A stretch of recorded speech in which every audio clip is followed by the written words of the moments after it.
Hi, everyone, and welcome to a special Democratic National Convention edition of Newsmakers. I'm Jerry Roberts. It is Monday, August 19th, and we are very pleased to welcome back Dan Morain, the biographer of soon-to-be officially presidential nominee Kamala Harris, who is in Chicago. Were you in the railroad lounge, or am I dating myself with that phrase? So I am at the United Center. I'm sitting on the floor charging my phone. Um, and I've got my little hall pass, so I can. Who do Anyway, you I feel are? like Are you? I'm really old for this, Jerry. Can I just say that? My first convention was in your city, 1984, and and so I'm here with all these reporters who were just born in So, 1984. so are you covering for someone, or you're working on I volume I am two of I the am Kamala story? I am updating Kamala's Way, and Are you? so I am. Well, I'm rewriting the epilogue, so that so it will be an updated epilogue. Oh, cool. Do you know what the press run's going to be yet? No clue. That's so beyond my pay grade.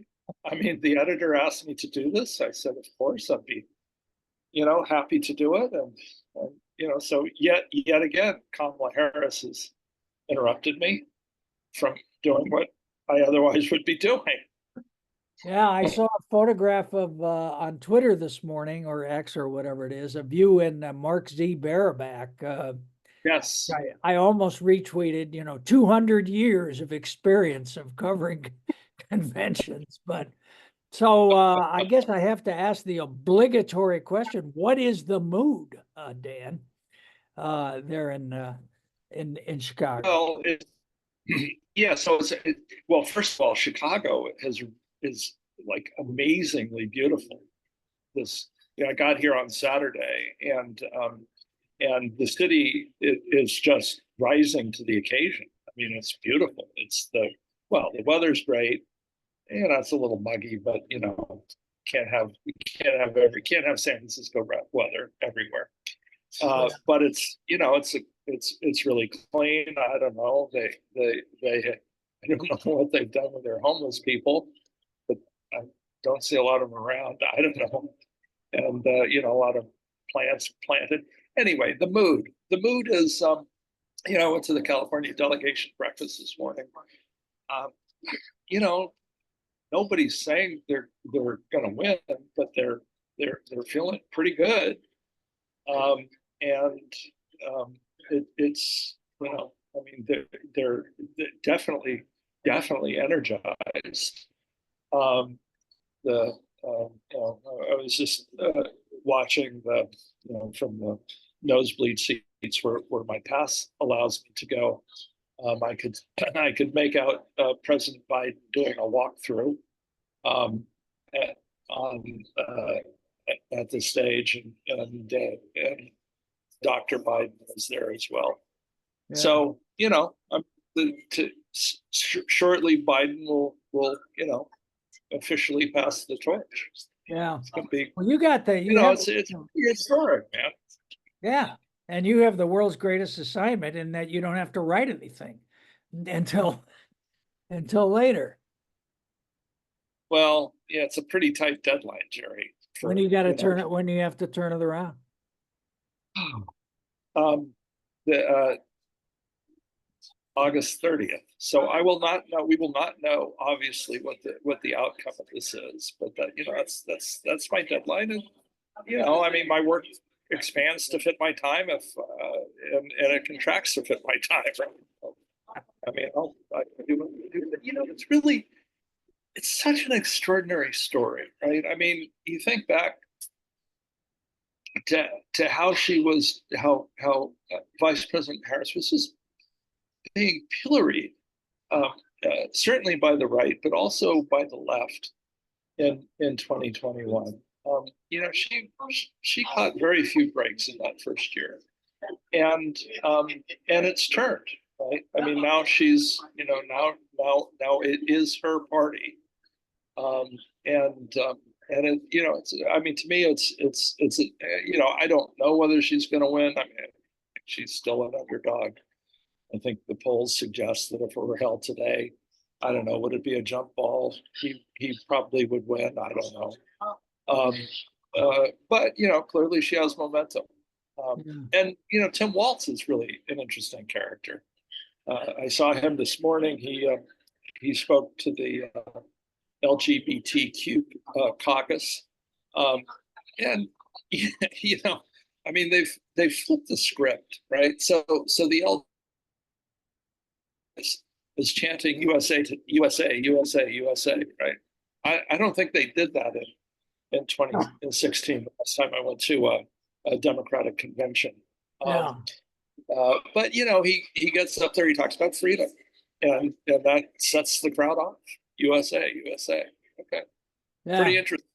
Well, she's definitely winning the campaign of vibes right now, because meanwhile Trump seems to be devolving, and at JD Vance, I mean, the conventional wisdom is that vice presidential candidates don't matter, but if anybody is ever hurting a ticket, this guy is. I mean, it just seems like every day there's something else outrageous that he has had to say in the past, particularly about women. Well, yeah, and also, I mean, you contrast him, and I mean, he has an interesting biography, obviously an interesting upbringing, but he goes to Yale, and that's it ain't Harvard, Jerry, but it's pretty impressive. And then he comes out to San Francisco and he becomes a VC under the wing of billionaire Peter Thiel, and you contrast that with this guy who spent 24 years in the National Guard and 20 years as a teacher, social studies teacher. Yeah. It's kind of like I think it's a pretty stark contrast. I saw Waltz down in Vegas. Gosh, I guess it was just a little less than a week, a little over a week ago, and he lit up the crowd. I mean, they really like the guy. Now it's a Democratic audience, but he's really he connects with people, as did she. I got to say, it was a miserable hot day in the desert, 108 degrees. It was miserable hot, and stuffy in the arena, and people were fainting, and EMTs had to go help people. Maybe half a dozen people who I saw, and they were, of course, late. They're always late, and nobody left.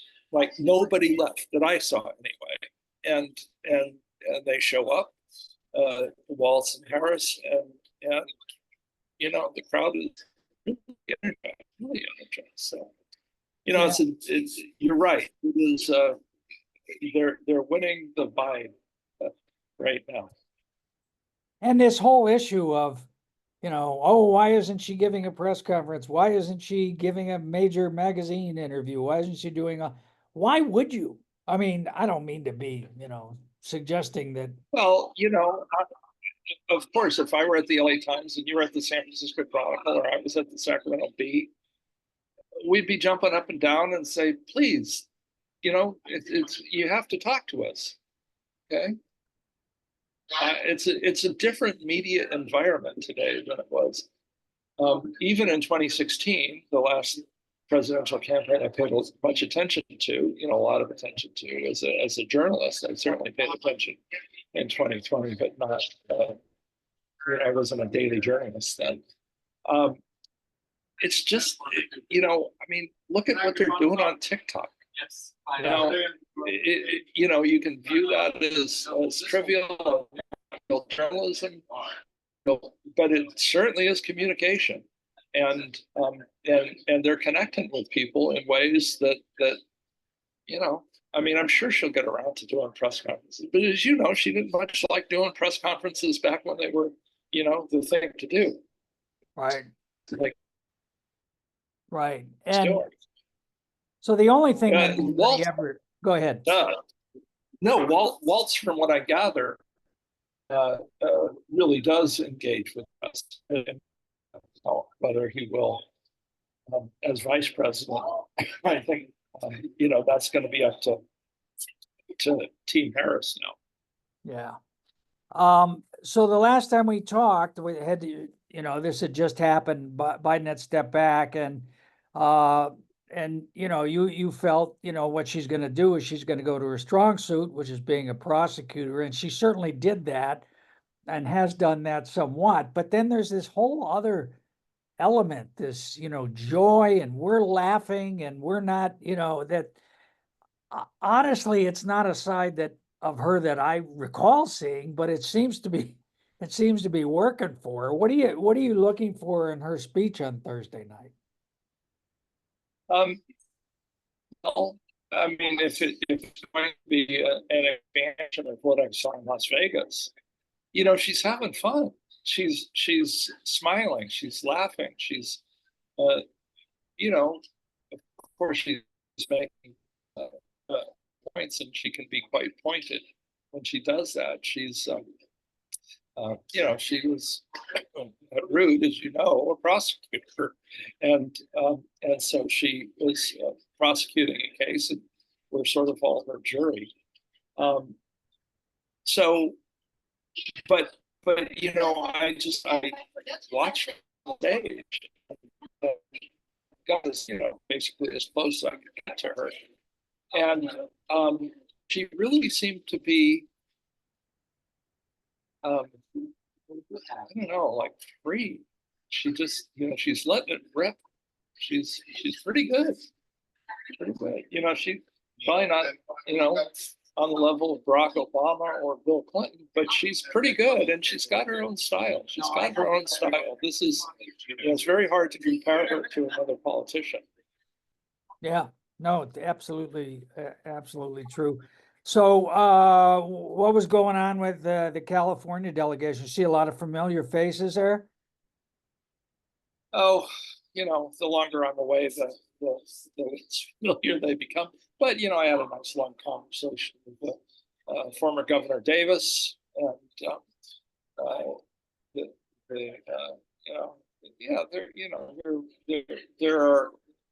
they're there. LaFonza Butler gave the morning talk, and Nancy Pelosi was there. Chris Catalacco, a Politico, asked her whether she had had a hot dog, a Chicago hot dog. She said, "Yeah, it was good." Politico always going for the big swing. No, I don't. He didn't ask the question. He repeated that question. He tweeted it, and her answer that it was good. Do you get any sense of the kind of lingering bad vibes between Pelosi and Biden? Is that affecting anything? So I think it was the aforementioned Mark Barabak who asked her a question along those lines. And the answer was, "Why would you ask me that question?" They're still paying me. Yeah, that's right. So, I mean, Mark, and it was, I think it was the first question. And, I mean, so lingering bad vibes. I mean, I don't know that they're, I guess you read what I've read, which is she's keeping her awake at night. She's praying about it. I don't know. I mean, he used to call her his Catholic sister, right? Yeah. So Yeah. so there was a deep bond there, and so I don't know. Did they repair that? That's going to be something that you and I are never truly going to know. Yeah. So. But you're not expecting to see any sign of that in Biden tonight.